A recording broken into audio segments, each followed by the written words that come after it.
Welcome to Nice People Channel.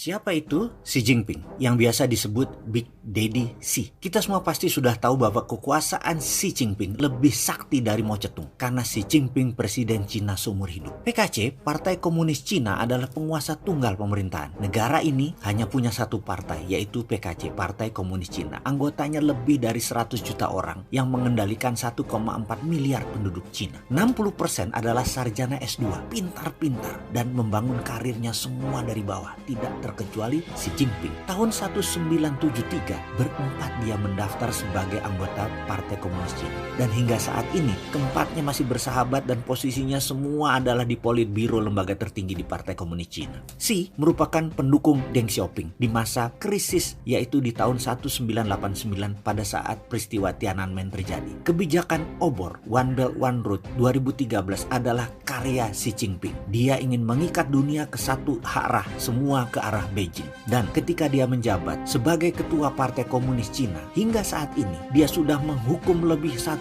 juta orang anggota Partai Komunis Cina yang tertuduh korupsi. Xi Jinping tahu sekali di dalam menjalankan MMT, Modern Monetary Theory, maka proyek dan uang tadi tidak boleh dikorupsi. Karena itu Cina dari tahun 90-an yang hanya negara miskin 30 tahun kemudian menjadi negara nomor 2 terkuat di dunia dan negara nomor 1 perdagangan yang tertinggi di dunia. Saya sangat terkejut dengan disahkan revisi Undang-Undang KPK yang diframing seakan-akan ada Taliban di dalam KPK. Karena itu KPK harus dilemahkan. Ini bagi saya konspirasi politikus Senayan. Nggak gitu kalau mau menegakkan dan memberi kekuatan agar korupsi hilang dari muka bumi Indonesia. Kasihan Pak Jokowi yang terjepit. Nggak dukung keputusan politisi tersebut, maka dia tidak dapat dukungan di Senayan. Tapi sungguh hati kecil Pak Jokowi ingin korupsi hilang dari muka bumi Indonesia. Namun dia bingung karena KPK harus dilemahkan. Ini niatnya politikus Senayan yang memojokkan Pak Jokowi. Sebenarnya kalau ingin korupsi hilang, di mana korban terbanyak pasti politisi Senayan, maka caranya adalah tambah kekuatan KPK. Dan saya setuju pimpinannya seperti sekarang adalah dari Polri. Kasih kekuatan, kalau perlu yang ketangkep tangan, hukum mati.